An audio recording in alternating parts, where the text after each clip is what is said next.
Assalamualaikum warahmatullahi wabarakatuh dan selamat pagi. Di video kali ini saya akan membahas tentang Radio Edge Navigation dan judul yang akan saya bahas yaitu Non-Directional Beacon atau disingkat NDB. Sebelum masuk ke materi, izinkan saya untuk memperkenalkan diri. Nama Taruni Muda Nimadi Susidia Pratiwi, Prodi Lalu Lintas Udara Angkatan ke-26.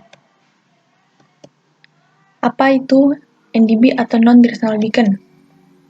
NDB atau Non-Directional Beacon adalah salah satu jenis alat navigasi dalam dunia penerbangan yang digunakan untuk memberikan informasi berupa arah atau bearing kepada pesawat, atau navigasi penerbangan yang bekerja dengan menggunakan frekuensi rendah atau low frekuensi dan dipasang pada suatu lokasi tertentu dalam atau di luar lingkungan bandar udara sesuai dengan fungsinya. Bagaimana prinsip kerja? Yang pertama, transmitter NDB selalu memancarkan sinyal, identitas, dan karir. Yang kedua, pesawat menerima sinyal NDB dengan suatu alat penerima yaitu Automatic Direction Finder atau ADF. ADF memproses sinyal tersebut yang kemudian ditampilkan berupa informasi arah pada panel instrumen yaitu Radio Magnetic Indicator atau RMI, atau Relative Bearing Indicator atau RBI, dan juga informasi identifikasi berupa tone kode Morse transmitter bersangkutan.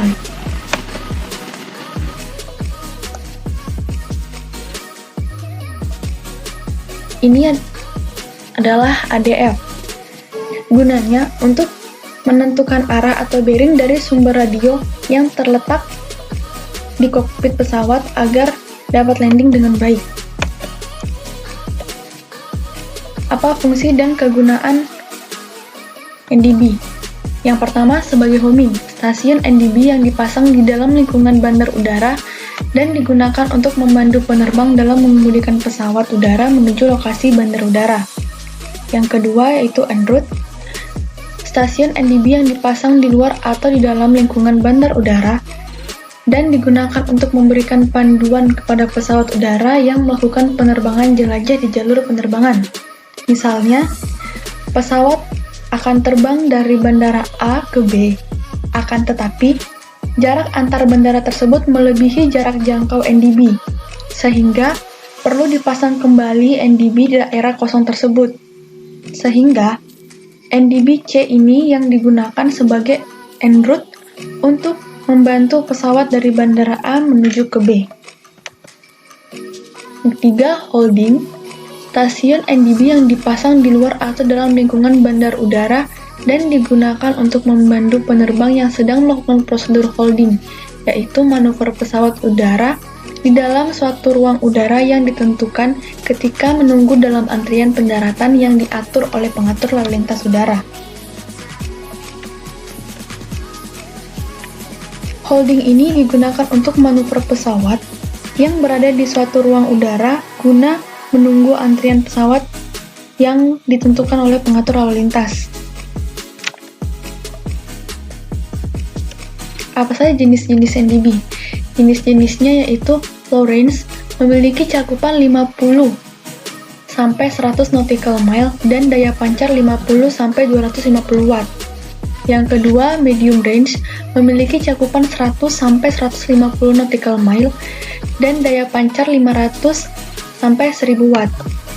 Yang ketiga, high range, memiliki cakupan 150 sampai 300 nautical mile atau lebih dan daya pancar 2000 sampai 3000 watt. Bagaimana klasifikasinya? Klasifikasinya dibagi menjadi 3. Yang pertama, continuous wave, suatu sinyal pancaran radio frekuensi atau RF yang terbentuk hanya dari sinyal frekuensi karir. Yang kedua, modulation continuous wave atau MCW, suatu sinyal pancaran RF yang terbentuk dari frekuensi karir yang termodulasi oleh sinyal audio frekuensi. Yang ketiga, Kane continuous wave, suatu sinyal pancaran RF yang terbentuk dari frekuensi karir yang termodulasi oleh sinyal audio frekuensi, namun sinyal audio tersebut dikodekan dengan identifikasi berupa Kane kode Morse. Apa saja keuntungan dan kerugiannya? Keuntungannya, yang pertama, sinyal NDB dapat diterima di ketinggian rendah. Kedua, sistem NDB hanya membutuhkan biaya rendah untuk perawatannya. Dan yang ketiga, dapat menjangkau daerah cukup yang luas. Sedangkan kerugiannya, yang pertama, keadaan di mana ADF menerima 2 atau lebih sinyal yang dipancarkan oleh NDB atau disebut interference effect. Yang kedua, muatan listrik statis yang kuat yang dapat mengganggu sinyal NDB. Yang ketiga, area gunung dapat menyebabkan refleksi dan difraksi dan mengarah pada pembacaan arah kesalahan oleh ADF. Yang keempat, sinyal rendah atau tidak ada sinyal di malam hari karena kontaminasi gelombang radio. Dan yang terakhir, yang kelima, gelombang permukaan bergerak ke satu arah di atas tanah, tetapi ke arah lain di atas air atau refraksi. Ini dapat menyebabkan kesalahan membaca dalam indikator ADF atau disebut refraksi pantai. Itulah tadi penjelasan singkat tentang NDB, semoga bermanfaat. Lebih dan kurangnya mohon dimaafkan. Wassalamualaikum warahmatullahi wabarakatuh dan selamat pagi.